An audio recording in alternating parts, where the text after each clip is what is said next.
Traditionally, we've always built our data centers on what we call the three-tier architecture: core layer, aggregation layer, and access layer, which parallels what we do on the campus side with core, distribution, and access. But that architecture introduces a lot of scaling issues within a data center space, where we have large traffic flows that are going east and west between servers or virtual machines. So the new trend is something we call spine leaf architecture. And by the end of this nugget, we're going to understand what the value of spine leaf is and how it differs from the traditional three-tier architecture that we've always used in data centers. Sometimes the best way to understand something new is to take a look at what's old and why maybe it's not the best way of doing things. So again, our three-tier architecture really starts with a core layer, usually two switches, a couple of core switches, and then we have aggregation switches. Now, aggregation is really the same thing as a distribution switch. We just call it something different to distinguish between data center and campus. So maybe on the campus side here, we would have two distribution switches. And of course, what we're doing here is we're drawing a dividing line and saying that layer 3 is northbound of the aggregation switches and layer 2 is southbound. And from here, I guess I'll put a little G here to signify aggregation, because really we have access switches here too. And the access switch would be ACC there. These would be where we connect our servers. And so these access switches would connect in to these aggregation switches. Now this model looks very pretty and very scalable, right? We can add additional access switches. We put an access switch in over here and we connect it in, and we put another one over here and we connect it in. So we scale out the access switches, and that's always worked really well, other than we have this problem where we get too many access switches in the data center, and in some data centers we have hundreds, if not thousands, of servers and virtual machines connecting in to all of these access switches. And so when the layer 2 domain gets too large, we have to back out and say, okay, you know what, we need to build a new layer 2 domain. And so we're going to erase these distribution switches and we'll make two new aggregation switches. It's not that there couldn't still be a campus distribution, it just doesn't have a place in our diagram. So now we have two new aggregation switches, and of course all of these connect up to the cores and full mesh topology. And now we start a new layer 2 domain, and we have access switches that scale out down here. And traditionally, we call these pods. So we'd have pod 1 here, this would be pod 1, and then pod 2, and we can continue to scale out this way using pods. But there's a big problem with this. What happens if a server here, this blue server in pod 1, wants to talk to a server in pod 2? Well, we have to go through layer 3 translation up to the core layer and back down to the server that's in pod 2.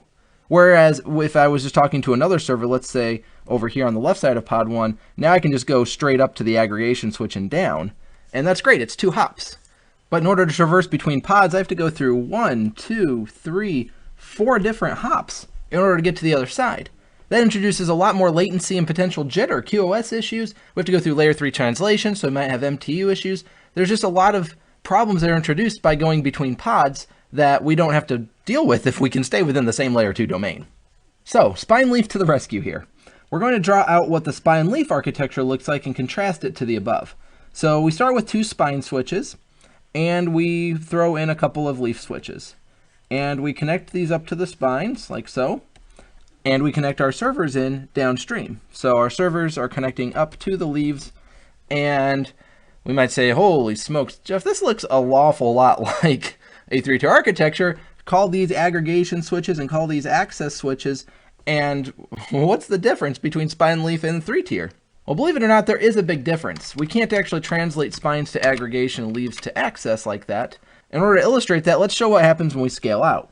So as we scale out, we throw more leaf switches in here, and we connect these up to the spine switches. And a key part to leveraging spine leaf is that we use a tunneling mechanism within this fabric. So in our case, with the ACI at least, we're going to use VXLAN. And there are other options as well in a lot of different other spine leaf architectures. But again, ACI is VXLAN, and this VXLAN tunneling exists in here. Now, if you don't know what VXLAN is, don't worry about it for now. We're going to cover it in a different skill. But understand that what VXLAN is doing is it allows me to take a layer 2 domain and split it up such that there's layer 3 segmentation between them. Now, that is to say that I could have a subnet here that is 10.1.1.0/24, and that exists both in this layer 2 domain and this domain. So maybe this is VLAN 100. That VLAN 100 exists on both sides. That's the magic of a VXLAN tunnel. So VXLAN is handling the translation in here to allow that VLAN in the entire layer 2 domain to be extended across that layer 3 boundary.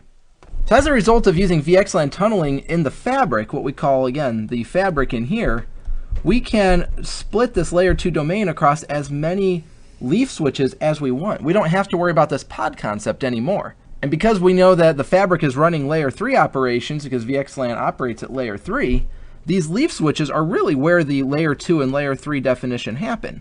Now normally we'd say, well, wait a second, if this leaf switch and this leaf switch are running separate layer 2 domains, then that really limits my capabilities within the data center to have spread fabrics, right? Or to split my virtual machines up that have to be on the same subnet. They'd all have to be on the same leaf switch. Well, not so in VXLAN, because we can actually have, as we just said over here on the right, we can actually have VLAN 100 segmented by a layer 3 domain. And so VLAN 100 exists on both sides. And again, contrasting it to the pod architecture, if I have a server here on one side of the data center, and I put another server on the other side of the data center, no matter where these servers are connected, I'm guaranteed to have a single hop up to a spine switch and a single hop down to a leaf switch. It doesn't matter whether I have 2 leaves or 200 leaf switches, no matter what, the communications between any server to any other server in the data center will always be 2 hops. Now, speaking of expanding the leaf switches, understand that with a leaf spine architecture, scaling out on either one of these layers, the leaf layer or spine layer, accomplishes 2 different things.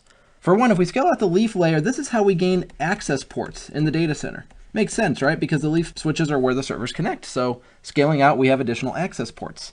But scaling out the spines, for example, that accomplishes something different. It gives us additional bandwidth through the data center. For example, if I put a third spine over here, I know it's overlapping our previous drawing, but now we have to connect every leaf switch up to that spine layer, and we've just increased the bandwidth of the fabric by 50%. And think what would happen up here if we added a third aggregation switch. We would need a third first hop redundancy protocol. Think of the spanning tree implications of having a third aggregation switch. Long story short, we can't do a third aggregation switch. It's one of the reasons why we have to go with a second pod. So if fabric bandwidth is a problem, then scaling out the spine switches is far superior to scaling out aggregation switches. The benefits of a leaf spine architecture are really best seen when we contrast it to what we used to have to do inside our data centers. So we can guarantee now that there are 2 hops to any location within the data center. And we can also make sure that scaling is not a problem because we don't have to worry about pod construction if we get too large within a single layer 2 domain. I hope this has been informative.